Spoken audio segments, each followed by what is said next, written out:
18h30 au micro de Radio Campus Lorraine, vous nous écoutez sur le 99.6 FM à Nancy, le 106.1 à Metz. Et tout de suite, c'est l'heure de l'ouvre-boîte du Pile. Si vous êtes en voiture, il est 18h30 et vous êtes dans les bouchons, c'est le moment de pousser le son.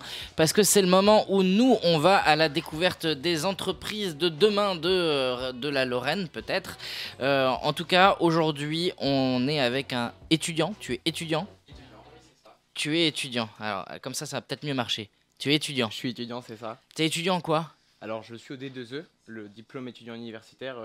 Du PIL, du pôle entrepreneuriat étudiant de Lorraine. Tu t'appelles Simon et tu lances une marque de vêtements pour étudiants qui s'appelle Safe. On va en parler pendant cette prochaine demi-heure, puisque ensemble on va découvrir le monde de l'entreprise, le monde de l'entrepreneuriat et surtout ton engagement et ce qui t'a poussé à te lancer dans cette aventure entrepreneuriale.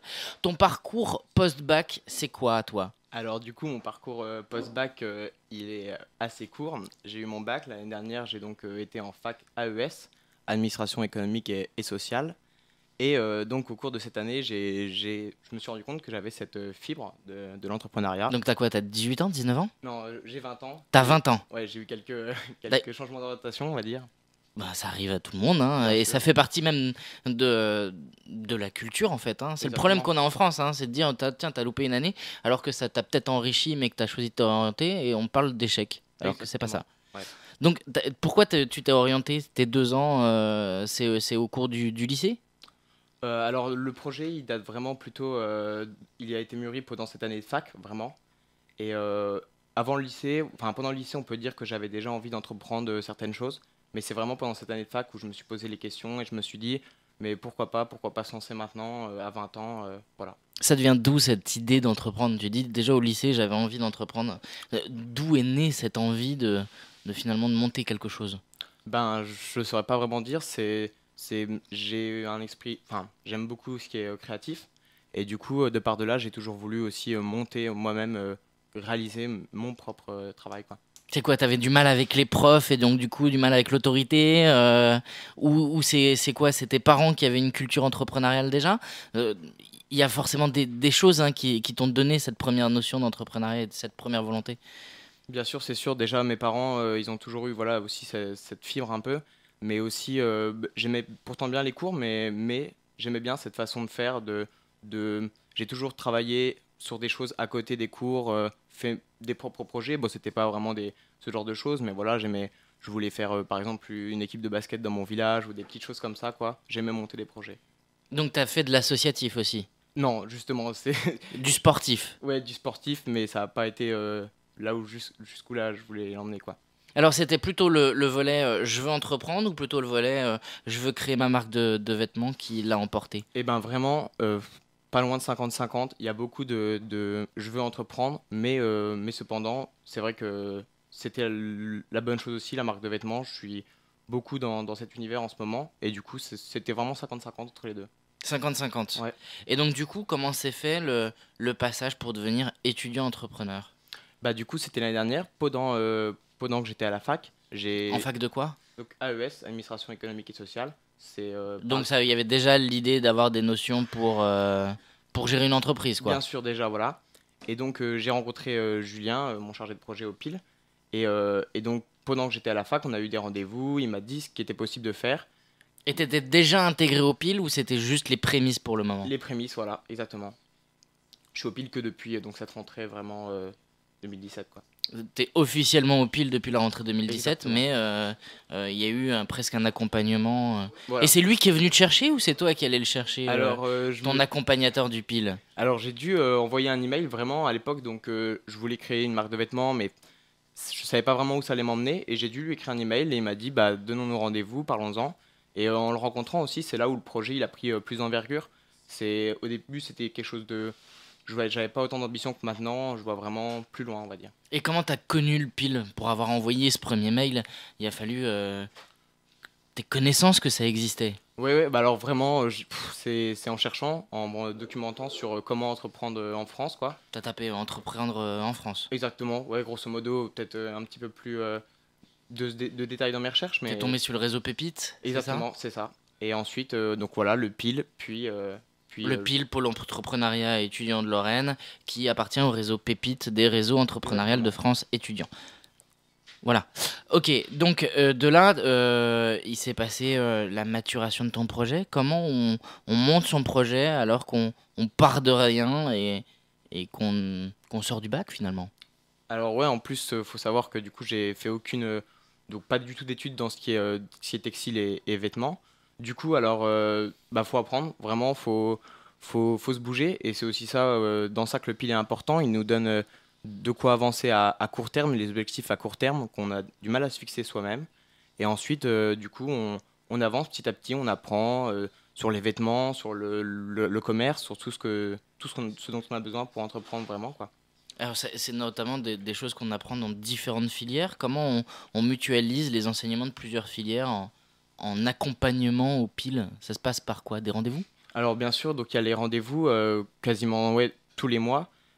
Ensuite, donc j'essaye d'y aller le plus possible, rien qu'être là-bas, rencontrer des gens. Je suis pas le seul à faire dans le textile et ça aussi, ça m'a beaucoup aidé. Rencontrer les partenaires C'est avec quoi, d'autres étudiants entrepreneurs? exactement d'autres étudiants entrepreneurs, voir des accompagnateurs qui ont des bonnes expériences là-dedans, quoi. Qui sont les accompagnateurs qui peuvent t'accompagner? Quels sont leurs profils? Alors, ça dépend vraiment, mais alors je sais que par exemple, pour vous donner un exemple, la semaine dernière, j'ai fait un salon de la reprise d'entreprise. Et donc là-bas, j'ai rencontré, il y avait une personne qui faisait donc dans les machines à coudre.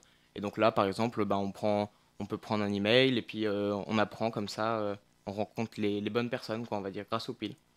On rencontre les bonnes personnes. Est-ce qu'on a vraiment le temps dans ces salons de rencontrer et de discuter avec ces entrepreneurs? Parce qu'on parle beaucoup des salons Sudérama pour l'orientation, on parle de plein de salons. Quelle est l'utilité réelle? À Bah, part avoir un réseau de contacts finalement. oui, bah déjà, c'est quand même vraiment pas négligeable ce réseau de contacts. Et ensuite, bien sûr, on essaie de rencontrer des personnes, mais c'est aussi par là que tout commence. On apprend, des personnes vont nous donner le numéro d'autres personnes. Moi, par exemple, bah, mon chargé de projet m'a donné mes prédécesseurs dans ces domaines et je suis en contact avec eux. Ils me disent les erreurs à ne pas faire ou alors ils m'expliquent un peu leur parcours et les hauts et les bas qu'ils ont subis, quoi.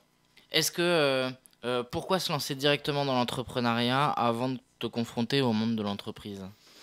Bah vraiment, déjà, je pense que tout est bon à prendre. Si jamais c'est un échec, eh ben, j'aurais beaucoup, beaucoup, beaucoup appris. Du coup, je me dis que pourquoi pas commencer par là. C'est vrai que bon, c'est un peu faire peut-être les choses à l'envers pour certaines personnes, mais c'est aussi ça qui me plaît. Je suis jeune et c'est le moment où je suis le plus dynamique, je m'en rends compte, alors autant en profiter. Il y a la culture, on en parlait tout au début, la culture de l'échec. Si ça marche pas, Alors si ça marche pas, donc j'aurais beaucoup appris, mais donc je ferai pas une croix sur si ce projet ne marche pas là, je ferai pas une croix sur l'entrepreneuriat, mais ensuite je continue mes études parce que j'aime quand même malgré ça beaucoup les études, mais dans tous les cas, je verrai jamais ça comme un réel échec parce que rien que pour le moment, c'est déjà une de mes plus grosses aventures de ma vie, on va dire. là actuellement tu poursuis tes études en même temps que d'être étudiant entrepreneur ou tu as profité d'une année de pause? Alors le D2E en fait c'est un diplôme assez particulier. Donc j'ai pas réellement de cours. Mes cours c'est bosser sur mon projet on va dire. Mais du coup je valide quand même un diplôme cette année, même si j'ai pas de contraintes de temps avec certains cours comme les autres étudiants entrepreneurs. Alors justement, on connaît certains étudiants qui ont du mal à se motiver quand ils ont des cours plus ou moins obligatoires. Comment toi tu fais pour te motiver et organiser ta semaine? Alors c'est pas toujours simple, mais c'est vrai que bon j'ai toujours quelques rendez-vous par-ci par-là. Et ensuite bah faut se lever, faut se dire que c'est ce pourquoi on se lève. Et vraiment on y va avec plaisir. Moi j'y vais quasiment tous les jours et c'est avec grand plaisir que je me rends là-bas et que je Tu te travaille fais sur un planning de la semaine qui va arriver? Oui, souvent, bah, bien, vu que justement pour essayer d'être organisé entre ces rendez-vous et aussi, et aussi donc être à la fac pour travailler le projet, je fais un petit planning chaque semaine d'une semaine à l'autre. Il y a des cours que tu suis en plus pour te donner des éléments? Beaucoup l'anglais, j'essaye vraiment de mon côté de travailler énormément l'anglais. J'étais Pourquoi? pas. Alors, dans ce que je fais, c'est très très important. Et en plus, j'étais pas vraiment super bon, on va dire, avant. Du coup, c'est essentiel, on va dire. C'est un regret de ne pas avoir bossé collège, lycée, les langues? Possible un petit peu, oui. Est-ce qu'il y a quelque chose que tu regrettes dans tes études, collège, lycée, par rapport à ta préparation dans le monde de l'entrepreneuriat? Ouais, c'est possible. Alors donc déjà donc j'ai fait des changements d'orientation, j'ai fait un bac pro puis je suis retourné en général et c'est vrai que j'aurais su que je me serais lancé là-dedans aussitôt, j'aurais été plus investi dans certains cours et surtout j'aurais commencé à apprendre plus jeune parce qu'il y a beaucoup de choses à apprendre sur ce monde-là en Parce fait. qu'on parle actuellement des fusions des filières S, ES, L, vers des trucs plus à la carte. Toi, t'en penses quoi? Il faudrait un module entrepreneuriat dès le lycée? Ouais, ça pourrait être une super bonne idée. Je sais que moi, je suis vraiment pas fier de comment j'ai été orienté dans ma vie. Voilà, à la sortie du collège, on m'a dit va en bac pro, alors qu'en fait, j'aurais pu aller en général. Et du coup, je pense que ouais, ça pourrait être super intéressant. Il y a plein de jeunes qui ont cette fibre très jeune. Alors pourquoi pas, ouais, ce serait super. Conseillère d'orientation, t'as déjà expérimenté ou pas? Ouais, et justement, j'en suis pas, pas super fan, on va dire. J'ai eu quelques échecs avec ça, mais bon, rien de Plus grave. facile l'orientation avec le pôle entrepreneuriat étudiant. Exactement. Ouais, vraiment, là, je me suis jamais aussi bien senti accompagné que maintenant, je pense. Ça fait maintenant presque 3 mois maintenant que tu es suivi par le PIL. Qu'est-ce que tu en as retiré du PIL? Alors, bah vraiment, ça nous donne vraiment une certaine dynamique.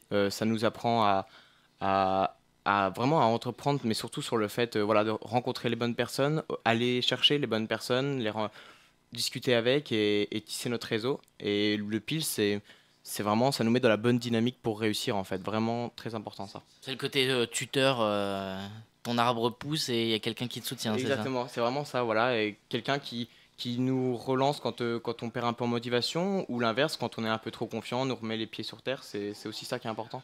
Alors, on a parlé de peur de l'échec qui pouvait freiner le monde de l'entrepreneuriat. Il y a encore deux domaines sur lesquels ça peut souvent faire peur. Le premier, c'est administratif. Bien Toi, sûr. qu'est-ce que t'en penses de l'administration française par rapport au monde de l'entrepreneuriat et de l'entreprise, plus généralement? Ouais, là, c'est vraiment un vaste débat, il y a vraiment plein de choses à dire là-dessus. Alors après, c'est vrai, je comprends la paperasse, ouais, elle peut faire peur, mais, bon, déjà, on peut être accompagné là-dessus, bien sûr. Et ensuite, faut s'organiser. Moi, je suis pas quelqu'un de très organisé à la base, mais là, ça se fait assez facilement. Et je dirais que il y a des papiers à faire, c'est sûr. Il y a des choses qui peuvent un peu freiner, mais il faut pas avoir peur de ça. Et c'est qu'une partie du travail comme une autre. La deuxième partie, c'est la gestion des chiffres, business plan, facturation, tout ce qui est TVA, etc. C'est quelque chose qui te freine, qui te fait peur, ou quelque chose, finalement, c'est pas si dur que ça. Bah alors après, c'est sûr, il y a beaucoup de choses voilà, emmagasiner, savoir comment ça marche, la TVA, donc pour les micro-entreprises, tout ça.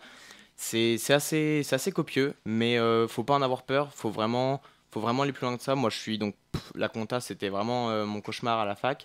Et pourtant, là, j'y arrive plutôt bien pour le moment. Bon, j'ai encore pas mis les deux pieds dedans, mais pour le moment, ça va, ça se passe bien. Tu restes confiant pour l'instant. Exactement, très confiant. Nous, on va parler de ton projet, hein, on le rappelle, hein, c'est la création d'une marque de vêtements pour étudiants. On en parle d'ici quelques instants. On va faire une pause musicale avec. Je t'ai proposé ce titre-là et tu m'as dit c'est parfait. Tupac, Only God Can Judge Me Now. C'est parfait. Avec un super accent anglais, tu vois. Enfin, on peut être plus âgé et avoir quand même des difficultés aussi avec l'anglais. On va écouter ça et on revient d'ici quelques instants. Il est 18h45, vous êtes sur Radio Campus Lorraine pour l'émission L'Ouvre-Boîte. Tupac, Only God Can Judge Me Now. Vous êtes sur Radio Campus Lorraine pour cette émission L'Ouvre-Boîte et on va à la découverte du projet Safe qui est un projet entrepreneurial mené par Simon. Il est avec nous en studio jusque 19h. Alors le projet Safe, c'est l'histoire d'une marque de vêtements pour étudiants. Pourquoi pour étudiants? Alors pour étudiants, c'est tout simplement parce que c'est le public que j'aimerais toucher. C'est ta cible. Exactement. C'est les vêtements qui me plaisent le plus à concevoir déjà. Et ensuite, parce Pourquoi que il y a des types de vêtements pour étudiants? bah déjà, on va dire que ce qui marche bien en ce moment, c'est le streetwear. Le pull Euh, à capuche? ouais, voilà, exactement. Et du coup, ce genre de choses, c'est vraiment sympa, je trouve, à faire. Et vu que c'est dans l'air du temps, je me dis qu'il y a aussi un bon créneau à prendre, on va dire. Sur quel type de vêtements tu vas te positionner du coup? Alors vraiment, j'aimerais bien pour le moment, je commence sur donc un polo, des sweats, des t-shirts, Ouais. mais j'aime aussi que le projet m'emmène là où j'ai pas soupçonné, où j'ai pas vraiment voulu aller. Donc si jamais je suis amené à faire des sous-vêtements, des jeans, et bah ce serait avec plaisir quoi. Alors, comment on conçoit des vêtements qui se différencient? Parce que le nombre de marques de vêtements qui existent est quand même assez large.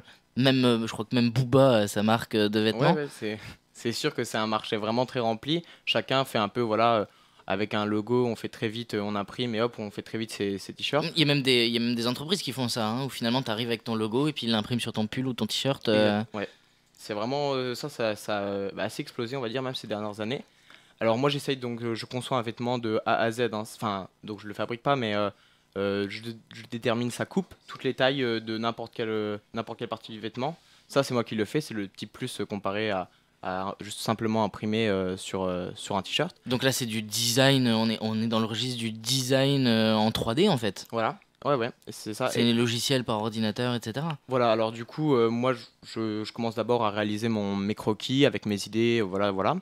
Ensuite, je passe ça sur informatique, puis je réalise un dossier technique très détaillé, donc avec voilà, la moindre forme que je veux faire, le logo, où il est, tout ça, tout ça. Styliste, entrepreneur, manager. Finalement, tu fais tout toi-même en fait. Ouais, c'est vraiment, ouais, c'est sûr, je me diversifie beaucoup, mais c'est aussi ce que j'aime faire, travailler un peu partout, voilà, ça c'est mon petit truc aussi. Alors, qu'est-ce qui va faire que tes vêtements vont se différencier par rapport à d'autres stylistes qui eux aussi travaillent leur coupe, etc. Bah alors déjà, c'est vrai que j'ai peut-être un côté un peu naïf, on va dire, sur ce marché. J'arrive avec mes idées, sans a priori, sans beaucoup d'inspiration. J'arrive avec mon truc à moi, on va dire. Et ensuite, Mais c'est quoi ton truc à toi? C'est ça ma bah, question en fait. bah, Il s'agit pas de dire oui mais enfin lui il a ça, il a telle notoriété et toi ça. C'est pour moi c'est quoi ton truc? c'est vraiment, comme vous dire comme ça, c'est assez compliqué, mais c'est confondre un peu tout. C'est du streetwear, mais vraiment plus épuré, plus classique, un peu plus habillé aussi. Et, euh, et du coup, Tu pourrais avoir du streetwear de costard, en fait, voilà, c'est assez bien le résumé. costard à capuche. C'est un peu bien résumé quand même. C'est vraiment ce mélange entre streetwear, mais aussi un certain style habillé aussi. C'est Donc ça mon style. c'est pour un public qui met du streetwear finalement. Oui, oui, oui. Après, le fait que ce soit plus habillé, ça peut justement toucher des gens qui sont pas touchés d'habitude par le streetwear, mais vu que c'est plus habillé, on se dit ah ouais, ça c'est pas mal.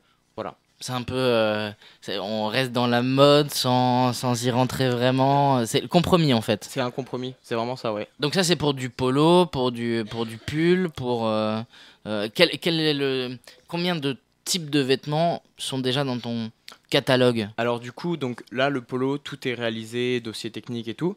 Ensuite, en partie, il y a déjà deux pulls, des t-shirts aussi. Mais je commence un peu sur tout et on va dire que pour le moment, il y a 4-5 produits dans le catalogue, mais avec beaucoup plus d'ambition que ça, hein. Ça peut aller de la chaussette, voilà, au caleçon, n'importe quoi. On est dans le début, hein, ça fait 3 mois que tu te fais accompagner par le pile. Forcément, tout n'est pas forcément encore en place. Comment tu prévois la distribution de tes produits? À quels endroits, quels magasins? Est-ce que tu as déjà des idées là-dessus? Bah alors, ouais, bien sûr, j'essaye d'y réfléchir, c'est quelque chose, une question très importante. D'abord, un site internet, une boutique en ligne, ça va être le premier point, avec des influenceurs pour partager la marque. C'est, on va dire, la petite stratégie de com que je vais élaborer. Ensuite, donc, aussi déjà travaillé dans des magasins de sport et mode. Et du coup, je connais un peu cet univers et je compte là-dessus aussi pour me faire mettre en boutique. Je connais un petit peu.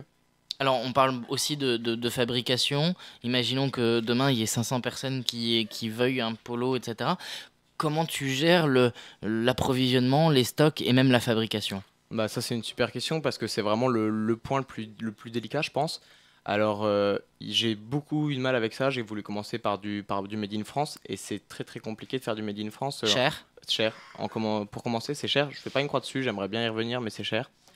Du coup, j'ai eu des intermédiaires et ensuite, plus le temps est passé, plus je me suis dit, mais non, faut vraiment que je rentre moi-même en contact avec les entreprises. J'ai fait du sourcing, j'ai éliminé tous les intermédiaires et maintenant je suis en contact avec plusieurs entreprises chinoises donc, mais qui font du très bon travail.